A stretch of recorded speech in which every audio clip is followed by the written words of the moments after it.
So hello guys, this is Reet Yadav and today I am here with the third video lecture of solid state class 12th chemistry. I hope आप लोगों को previous lecture में कोई problem ना हो and आपको वो clear हो. So अब हम start करने जा रहे हैं अपने third lecture में packing efficiency को से start करेंगे. उसके बाद packing efficiency के तीनों के बारे में पढ़ेंगे and then हम density पर जाएंगे, उसके numericals करेंगे. So let's start the packing efficiency first. So packing efficiency क्या होता है? पैकिंग इफिशिएंसी होता है कि किसी भी क्रिस्टल लैटिस में टोटल स्पेस कितना फिल्ड किया है पार्टिकल्स ने, उसका परसेंटेज जो होता है उसको हम पैकिंग इफिशिएंसी बोलते हैं. सो ऐसे जैसे लिखा हुआ है, packing efficiency is the percentage of total space filled by the particle. कि जो परसेंट होता है टोटल स्पेस जो पार्टिकल्स ने फिल्ड किया है उसकी परसेंटेज जब हम निकालते हैं उसको हम पैकिंग इफिशिएंसी कहते हैं. जैसे कि हमने लैटिस जो है तीन टाइप के पढ़े थे. एक तो सिंपल क्यूबिक लैटिस जिसमें केवल जो पार्टिकल्स होंगे, एटम्स होंगे वो कॉर्नर्स पे प्रेजेंट होते हैं, उसे सिंपल क्यूबिक लैटिस बोलते हैं. उसकी पैकिंग इफिशिएंसी निकाल ली है हमें. फर्स्ट हमारा ये टॉपिक है. सेकेंड हमें करना है पैकिंग इफिशिएंसी इन एफसीसी, मतलब packing efficiency face centred cubic unit cell में हमें पैकिंग इफिशिएंसी निकालनी है. एफसीसी मतलब face centred cubic unit cell. मैं आपको फिर से बता दूं, face centred cubic unit cell क्या होता है? जिसके कॉर्नर्स पे भी पार्टिकल्स प्रेजेंट होते हैं एंड जिसके ईच जो हर फेस होता है ना क्यूब का, उसके हर फेस पे एक एक पार्टिकल या कुछ पार्टिकल्स का प्रेजेंट होता है, उसको हम एफसीसी बोलते हैं. थर्ड हमें निकालना है packing efficiency in simple cubic lattice, packing efficiency in BCC मतलब body centred cubic unit cell. BCC क्या होता है? जिसमें एक बॉडी सेंटर पे एटम प्रेजेंट होगा एंड हर कॉर्नर पे पार्टिकल्स प्रेजेंट होते हैं, उसको हम बीसीसी बोलते हैं. तो इन तीनों के टाइप के क्रिस्टल लैटिस में हमें क्या निकालना है? पैकिंग इफिशिएंसी निकालना है. अब हम इनको वन बाय वन स्टडी करेंगे. सो ये हमारा पहला है packing efficiency in simple cubic unit cell में पैकिंग इफिशिएंसी कैसे होती है. कि देखिए इधर साइड में जो है ये हमने बनाया हुआ है सिंपल क्यूबिक यूनिट सेल का फ्रंट व्यू बना हुआ है, मतलब एक साइड का व्यू बनाया हुआ है, क्योंकि पूरे को तो हम रिप्रेजेंट नहीं कर सकते बोर्ड पे because it is a 3 dimensional figure. So हमने एक व्यू बनाया हुआ है इसमें, जिसकी जो ये दो साइड्स हैं, यहाँ से लेकर के 4 पार्टिकल्स हैं हमारे. इसकी ये क्या है? रेडियस है यहाँ तक, यहाँ से फिर से इसकी रेडियस है. ओके, इन चारों पार्टिकल्स की एटम्स की रेडियस क्या है? आर रेडियस है. और अगर हम इनकी सारी रेडियस को कनेक्ट करते हैं, ज्वाइन करते हैं किसी लाइन से, जैसे इसकी रेडियस यहाँ होगी, इसकी रेडियस यहाँ, तो इन सबको एक बार ज्वाइन करते हैं तो ये क्या बनता है कि स्क्वायर टाइप में बन जाता है. देखिए, तो अगर हमें स्क्वायर की साइड निकालनी होगी तो देखिए साइड हमने ए मान ली है इसकी, तो एक इसके बराबर और 2r के बराबर हो जाएगी, क्योंकि यहाँ से लेकर के यहाँ तक r है, फिर यहाँ से यहाँ तक r है, तो टोटल ए कितना हो जाएगा हमारा? 2r के बराबर हो जाएगा. मैं आपको एक और चीज बता दूं, सिंपल क्यूबिक यूनिट सेल अगर आप भूल गए हो तो सिंपल क्यूबिक यूनिट सेल ऐसा यूनिट सेल होता है क्रिस्टल लैटिस का जिसमें पार्टिकल सिर्फ कॉर्नर्स पर प्रेजेंट होते हैं. ऐसे हमें क्रिस्टल लैटिस के लिए, क्यूबिक यूनिट सेल के लिए हमें पैकिंग इफिशिएंसी निकालनी है. सबसे पहले हम क्या करते हैं? देखिए हमारी साइड क्या, हमने ए साइड ले ली है क्यूब की, जो हमने क्यूब इमेजिन किया है उसकी साइड हमने ए ले ली है. आर हमारी रेडियस है ईच पार्टिकल की, हर पार्टिकल की रेडियस है. हमने अभी रिलेशन निकाला कि ए इज इक्वल्स टू 2r होगा, क्योंकि जब हम दो पार्टिकल्स की रेडियस को कनेक्ट करते हैं एक दूसरे से तो वो ए के बराबर होती है, तो ए इज इक्वल्स टू 2r के बराबर हो जाएगा ये हमारा. I hope it is clear. उसके बाद हमें पता है क्यूबिक यूनिट सेल की वॉल्यूम क्या होती है? ए क्यूब होता है. अब हमें पता है ए इक्वल्स टू 2r है, तो ए की जगह पे हम 2r रख देंगे और उसका क्यूब कर देंगे, तो ये हो जाएगा 8r क्यूब. ओके गाइस, उसके बाद एक एटम की वॉल्यूम कितनी होगी? Volume of one atom 4/3 pi cube, because हमने एटम्स जो होते हैं हमारे उसको हम स्पेयर फॉर्म में लेते हैं.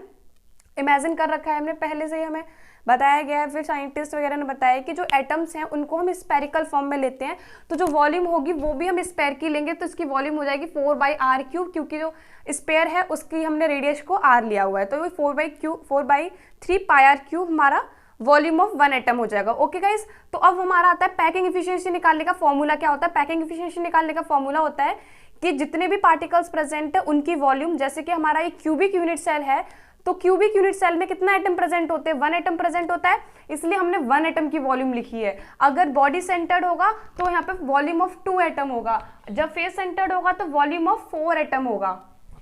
ओके गाइस, और divided by volume of cubic unit cell, जो क्यूबिक यूनिट सेल की वॉल्यूम है उससे डिवाइड कर देंगे इनटू 100. तो देखिए हमारा वॉल्यूम ऑफ वन एटम की 4/3 पाई आर क्यूब, ये गए हमारे volume of one atom. And जो हमारा क्यूबिक यूनिट सेल के वॉल्यूम थी वो क्या थी 8 आर क्यूब, तो 4/3 pi r cube divided by 8 r cube into 100, तो हमारा 52.4% निकल के आ जाता है ये पैकिंग इफिशियंसी। एक बार फिर से बता देती हूँ मैं, पैकिंग इफिशियंसी निकालने के लिए सिंपल क्यूबिक यूनिट सेल में पहले हमने एक इमेजिन करा, एक फ्रंट व्यू ड्रॉ किया क्यूबिक यूनिट सेल का, जिसकी रेडियस जो होगी वो a is equals to 2r के बराबर होगी, क्योंकि साइड के डबल है रेडियस, एक साइड जो क्यूब है उसकी डबल होगी रेडियस। आई होप आप लोगों को ये समझ में आ रहा हो। देखिए ये स्पेयर है, ये एक दूसरे को टच कर रहे हैं, तो यहाँ से यहाँ तक की जो डिस्टेंस है वो तो आर है, हमें पता है क्योंकि हमने रेडियस को आर माना है हर पार्टिकल की। दूसरी चीज है कि यहाँ से यहाँ तक भी आर है, इस पूरी साइड को हमने ए माना है क्योंकि इस पूरे को हमने क्यूब इमेजिन किया, तो ये ए साइड होगी एंड ए साइड 2r के बराबर है। 2r के बराबर होने के बाद हमने क्यूबिक यूनिट सेल की वॉल्यूम निकाला जो कि a क्यूब होता है, लेकिन a हमें पता है 2r के बराबर होता है। हमने a क्यों नहीं रखा, हमने r के टर्म में क्यों रखा a को, ताकि यहाँ पर कैंसल आउट हो जाए और हमें परसेंटेज निकल जाए, हमारी परसेंटेज निकल जाए। हमें तीनों टाइप में यही करना पड़ेगा, a एंड r के बीच में रिलेशन निकालना पड़ेगा। इसके बेसिस पे क्वेश्चंस भी आते हैं बोर्ड्स में, सो ये रिलेशन निकालना आपको आना इंपॉर्टेंट है। सो क्यूबिक यूनिट सेल की हमने वॉल्यूम निकाल ली। आफ्टर दैट जो हमारा सिंपल क्यूबिक यूनिट सेल है, मतलब इसमें एक एटम प्रेजेंट है टोटल, तो वॉल्यूम ऑफ वन एटम क्या होगी 4/3 पाई आर क्यूब हो जाएगा। एंड देन पैकिंग इफिशियंसी निकालेंगे तो volume of one atom by volume of cubic unit cell into 100 होता है हमारा पैकिंग इफिशियंसी का फॉर्मूला। अगर हमारा फेस सेंटर्ड होगा तो 4 एटम हो जाएंगे यहाँ पर, वॉल्यूम 4 एटम की, और बॉडी सेंटर्ड होगा तो वॉल्यूम ऑफ 2 एटम हो जाएगा। ओके गाइस, तो हमने वैल्यूज पुट ऑन करी एंड हमारे 52.4 पैकिंग इफिशियंसी इस केस में निकल के आती है। सेकेंड टाइप का हमारा है packing efficiency FCC। It means FCC मतलब फेस सेंटर, जिसपे कॉर्नर्स पे पार्टिकल्स प्रेजेंट हैं एंड जो फेस सेंटर पे हर फेस पे प्रेजेंट है। जैसे कि हमारा जो क्यूब होता है उसमें 6 फेसेस होते हैं, तो हर फेसेस पर पार्टिकल्स का कुछ ना कुछ पार्ट जो है प्रेजेंट होगा। जैसे कि हमने ये ड्रॉ किया है, ये यहाँ पे हमने फ्रंट व्यू दिखाया हुआ है क्यूबिक यूनिट सेल का। तो देखिए इसमें जो एक फेस, ये मान लें किसी एक फेस की हम व्यू दिखा रहे हैं, तो ये फेस है, इसके पार्टिकल्स कॉर्नर्स पे प्रेजेंट है एंड एक फेस पे बीच में प्रेजेंट है पार्टिकल। ओके गाइस, तो देखिए अगर हम इनके रेडियस के सर्कल के बीच वाले पॉइंट को ज्वाइन करते हैं, मिड पॉइंट को, देखिए तो ये हमारा एक राइट एंगल ट्राइंगल बन जाता है। हमने राइट एंगल ट्राइंगल क्यों बनाया है, ताकि हमें जो है रिलेशन मिल जाए ए एंड आर के बीच में, क्योंकि क्यूबिक यूनिट सेल होता है ना ये, तो उसमें रिलेशन लाने के लिए हमने आर बनाया। देखिए राइट एंगल ट्राइंगल बन रहा है, ये 90 डिग्री बन रहा है यहाँ पर, तो हम क्या लगा सकते हैं ABC in triangle AB, right angle triangle ABC, AC square is equals to AB square equals to BC square. जो हमारा क्यूब है, जैसे हमारा क्यूब ऐसे बनेगा डॉटेड करके, ये हमारा क्यूब कुछ ऐसे बनेगा, तो हमें इसके A और R के बीच का रिलेशन निकालना है, इस वजह से हमने इसको ट्राइंगल बनाया हुआ है। तो देखिए ये जो हमारा AC square equals to AB square plus BC square, right angle triangle में पाइथागोरस थ्योरम लगाएंगे तो AC क्या होगा, देखिए यहाँ से यहाँ तक R है, इस सर्कल का डायमीटर 2r है एंड यहाँ से फिर रेडियस r है, तो इसका जो बॉडी डायगोनल होगा वो 4r के बराबर होगा। तो हम दो तरीके से कर सकते हैं, या तो हम बॉडी डायगोनल करके कर सकते हैं, या फिर हम राइट एंगल ट्राइंगल में पाइथागोरस थ्योरम लगा करके a एंड r के बीच में रिलेशन निकाल लेते हैं। तो हम दोनों तरीके से सीखेंगे कि कैसे कैसे करना है। जैसे in triangle right angle ABC, AC square equals to AB square and BC square. Okay guys, तो 4r स्क्वायर, AC हमारी 4r हमने निकाल ली अभी, क्योंकि ये यहाँ से r, फिर डायमीटर 2r, फिर रेडियस r, तो ये 4r हो गया टोटल। तो 4r square equals to AB square plus BC square. Okay guys, तो 4r का स्क्वायर इक्वल्स टू AB, ये साइड है क्यूब की, तो इसको हमने A इमेजिन किया है, side of the cube is A, तो हम इसको A रख देंगे। BC भी साइड ऑफ क्यूब है तो इसको भी A रख देंगे। ओके गाइस, तो इसका ये 2a स्क्वायर हो जाएगा, हमने इधर ले आया, और 4r स्क्वायर का 16r स्क्वायर हो जाएगा। a square equals to 8r square and a की वैल्यू लिखा लेंगे हम, तो 2√2r हो जाएगा। ओके, सो देखिए इस वाले में हमने a माना है। दूसरे तरीके से देखते हैं, जैसे फेस डायगोनल हमें पहले से पता होता है, because we are in 12th class, तो फेस डायगोनल की नॉलेज हमें होगी पहले से ही। फेस डायगोनल जो होता है वो 2√2a होता है। तो b जो डायगोनल, b जो साइड है ना, ये साइड को हमने b माना है, AC, b हमारा 4r के बराबर है इक्वल्स टू √2, एंड a को जब हम निकालेंगे तो 2√2r निकल के हमारा आ जाएगा। तो दोनों तरीके से हम किसी भी मेथड से निकाल सकते हैं। अब हमें निकालना है volume of cubic unit cell की वॉल्यूम क्या होगी, a क्यूब, लेकिन हमने a और r के बीच में रिलेशन निकाला हुआ है, this one is the relation between A and R. तो ए की जगह पे हम रखेंगे वैल्यू, तो हमारा 16√2 r³ आ जाएगा। ओके गाइस, अब हमें नंबर ऑफ एटम्स कितने हैं इसमें, जैसे पिछले वाले में सिंपल था तो उसमें कितने एटम्स थे, केवल 1 एटम्स था, क्योंकि प्रिमिटिव यूनिट सेल जो होता है या फिर सिंपल क्यूबिक यूनिट सेल, उसके कॉर्नर्स पे पार्टिकल्स प्रेजेंट होते हैं, तो जो टोटल पार्टिकल्स होते हैं वो केवल 1 होता है। लेकिन इस पे कॉर्नर्स पे भी प्रेजेंट है एंड इसके फेस सेंटर पे भी प्रेजेंट है। तो number of atoms per unit cell कितने हैं, 4 नंबर ऑफ एटम है। तो वॉल्यूम ऑफ 4 एटम की निकालनी होगी इस बार हमें। पिछली बार हमने 1 एटम की वॉल्यूम निकाल ली थी, इसलिए 4 एटम की वॉल्यूम निकालने के लिए 1 एटम की वॉल्यूम इतनी 4/3 πr³ इंटू 4 कर देंगे तो 4 एटम की वॉल्यूम निकल आएगी। अब हमारा आता है packing efficiency. Packing efficiency volume of 4 atom, volume of 4 atom क्या है, ये हमने यहाँ रख दी, by volume of cubic unit cell 16√2 r³ into 100। तो हमारा पैकिंग एफिशिएंसी निकल के आ जाता है 74%। आई होप आप लोगों को समझ में आया हो पैकिंग एफिशिएंसी फेस सेंटर में कैसे करते हैं। इसको हम बॉडी डायगोनल से भी निकाल सकते हैं, क्योंकि बॉडी डायगोनल हमें पता होता है √2 होता है। ओके, एंड अगर हमें ऐसे नहीं करना है, नहीं समझ में आ रहा है, तो हम पाइथागोरस थ्योरम भी लगा देंगे, उससे हमारा ए एंड आर के बीच का रिलेशन निकल जाएगा एंड उससे हम पैकिंग एफिशिएंसी निकाल लेंगे इजिली फेस सेंटर की। तो यहाँ पे पैकिंग एफिशिएंसी इन फेस सेंटर खत्म होती है। अब हमारा तीसरा आता है, वो अब स्टडी करते हैं। सो गाइज, ये हमारा थर्ड, पैकिंग एफिशिएंसी इन बीसीसी, मतलब बॉडी सेंटर। बॉडी सेंटर में क्या होता है, जैसे कि मैंने बॉडी सेंटर का एक बनाया हुआ है, जिसमें देखिए कॉर्नर्स पे पार्टिकल्स प्रेजेंट है 1 2 3 4 5 6 7 8। ओके, एंड देखिए ये वाला जो पार्टिकल है ना, मैं इसको हाईलाइट कर देती हूँ। देखिए ये जो है बॉडी सेंटर पे प्रेजेंट है, इस क्यूबिक यूनिट सेल के, बीसीसी के सेल के, लैटिस के बॉडी सेंटर पे प्रेजेंट है, इसको हम बीसीसी बोलते हैं। सो इसमें जो नंबर ऑफ पार्टिकल्स क्या होते हैं, कॉर्नर्स के मिलाकर एक पार्टिकल होगा एंड बॉडी का मिलाकर पूरा कंप्लीट एक पार्टिकल होगा, तो 2 पार्टिकल्स कंप्लीट होते हैं हमारे। ओके गाइस, सो इसमें हमें पैकिंग एफिशिएंसी कैसे निकालनी है, ए हमने मान लिया है side of the cube and जो आर है वो radius of the each particle है। बॉडी डायगोनल हमें पता होगा, कि हमें पता होना चाहिए इसमें कि जो क्यूब होता है उसका बॉडी डायगोनल √3a होता है साइड के। ये देखिए, इसको आपको याद रखना है। So b is equals to √3a। ये जो साइड है यहाँ से लेकर के यहाँ तक ही हमने b मानी है, तो b is equals to √3a है। और b हमें पता है 4r के बराबर भी होती है, हमने पिछले वाले केस में देखा था, तो FCC के केस में जो था उसमें।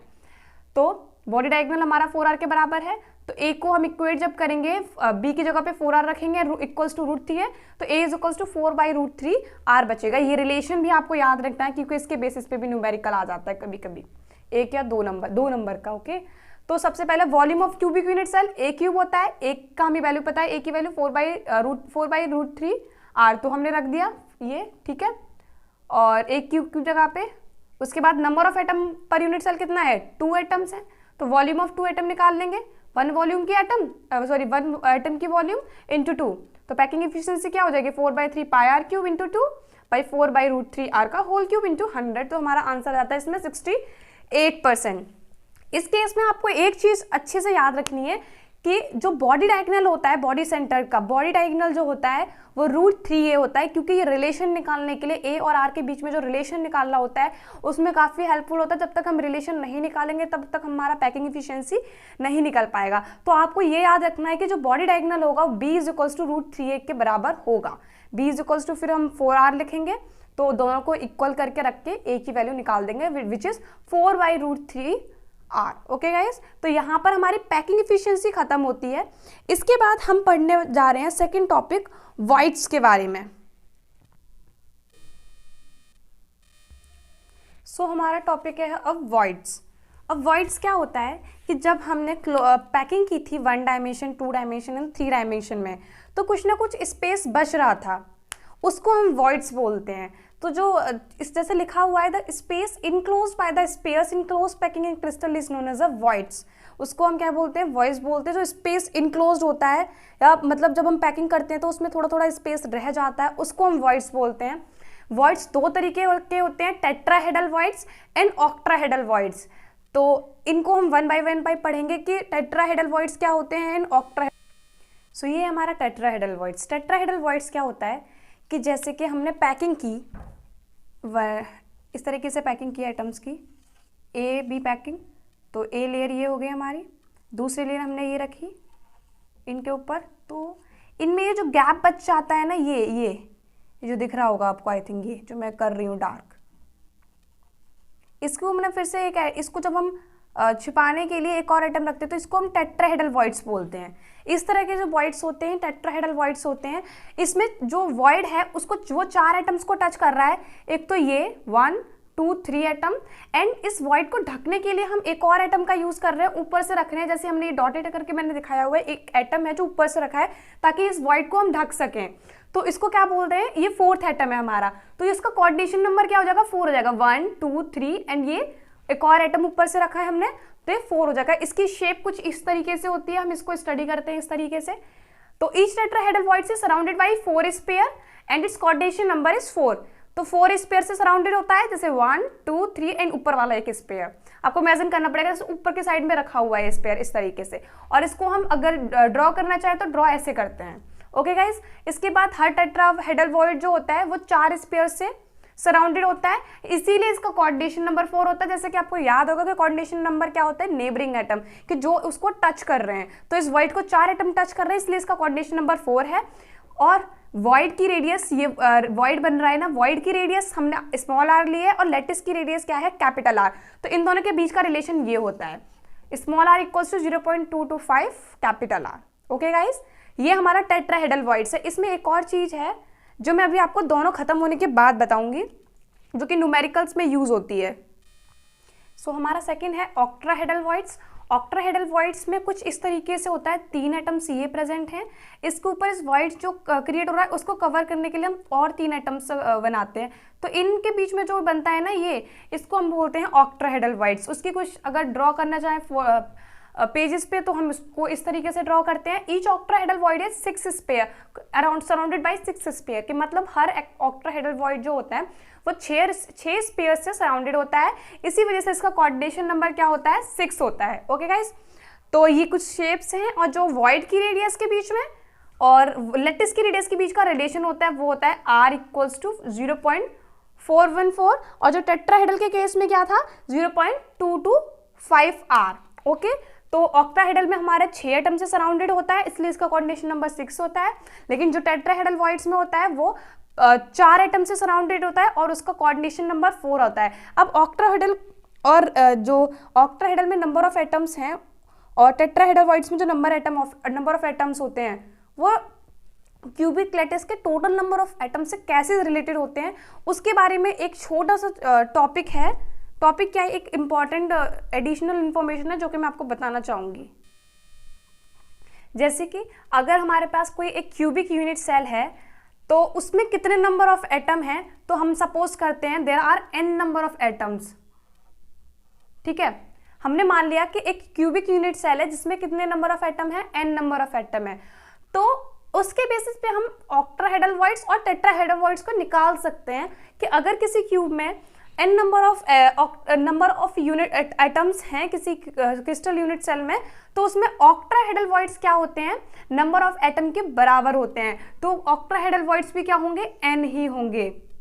ये चीज इंपॉर्टेंट थी कि जो ऑक्टाहेड्रल वॉइड्स होते हैं वो number of atom in a unit cell के बराबर होते हैं। तो number of atom in unit cell n है, तो ऑक्टाहेड्रल वॉइड्स भी क्या होगा, n होगा, मतलब नंबर ऑफ एटम के बराबर होता है। जितना नंबर ऑफ एटम है उतना ही ऑक्टाहेड्रल वॉइड्स भी होंगे। लेकिन टेट्राहेड्रल वॉइड्स में क्या होता है, नंबर ऑफ एटम के डबल हो जाता है, तो इसमें 2n हो जाएगा।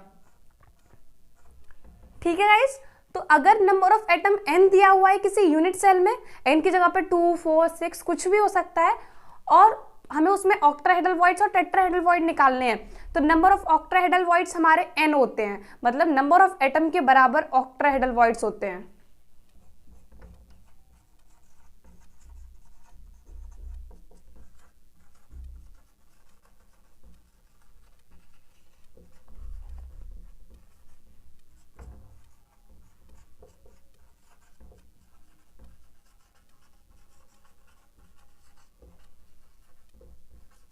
ठीक है गाइस, देखिए नंबर ऑफ ऑक्टाहेड्रल के बराबर होंगे, नंबर ऑफ ऑक्टाहेड्रल वॉइड्स जो होंगे नंबर ऑफ एटम्स के बराबर होंगे, और नंबर ऑफ टेट्राहेड्रल वॉइड्स क्या होंगे, डबल होंगे नंबर ऑफ एटम्स से। तो वही मैंने लिखा है, जितने भी नंबर ऑफ एटम होंगे वो ऑक्टाहेड्रल वॉइड के बराबर होंगे। Octahedral void number of atom के बराबर होंगे। अगर 2 नंबर ऑफ एटम है तो ऑक्टाहेड्रल वॉइड कितना हो जाएगा, 2 हो जाएगा, और टेट्राहेड्रल वॉइड्स क्या हो जाएगा, 2 × 2 मतलब 4 हो जाएगा।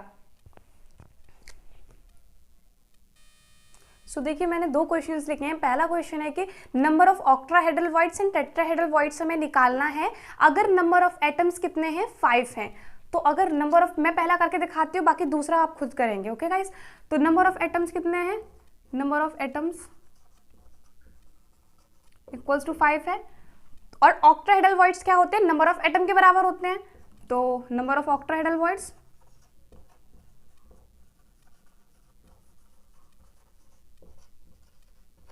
क्या हो जाएगा, नंबर ऑफ एटम के बराबर हो जाएगा, मतलब 5 हो जाएंगे। And number of tetrahedral voids मैं शॉर्ट में लिख देती हूँ, समझ जाना, 2 into number of atom 5, it means 10 voids होंगे। ठीक है, अब देखिए ऐसी सेकंड क्वेश्चन है, find number of octahedral and tetrahedral voids if number of atom is 3। इसमें नंबर ऑफ एटम कितने हैं, 3 हैं। तो पहले आप इसको खुद ट्राई कीजिए वीडियो को पॉज करके, एंड देन फिर मेरा सॉल्यूशन देखिएगा।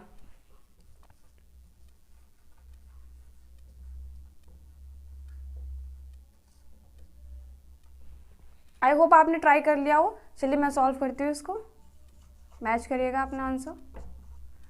सो नंबर ऑफ एटम्स कितने हैं, नंबर ऑफ एटम्स हैं क्रिस्टल रेटिंग में हमारे 3। तो ऑक्ट्राहेड्रल वॉइड्स कितने हो जाएंगे, number of octahedral voids atoms के बराबर ही होंगे, इट मीन्स 3 वॉइड्स हो जाएंगे। And number of tetrahedral voids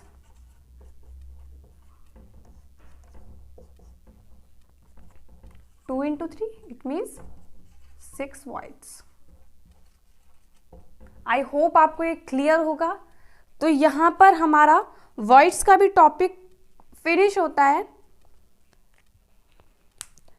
अब हमारा इस चैप्टर में हम लगभग ख़त्म करने वाले हैं। इसमें हमारा डेंसिटी बची हुई है, density of a unit cell. And एक और चीज़ बची हुई है, एक और टॉपिक जो है imperfection in solid. May be हम नेक्स्ट 2 वीडियोज़ में इसको फिनिश कर लेंगे। तो जो हमारा डेंसिटी वाला टॉपिक है ना, उसमें हमें न्यूमेरिकल्स काफ़ी प्रैक्टिस करने हैं, क्योंकि इसमें बोर्ड्स में एक न्यूमेरिकल तो आता ही है इसके बेसिस पर।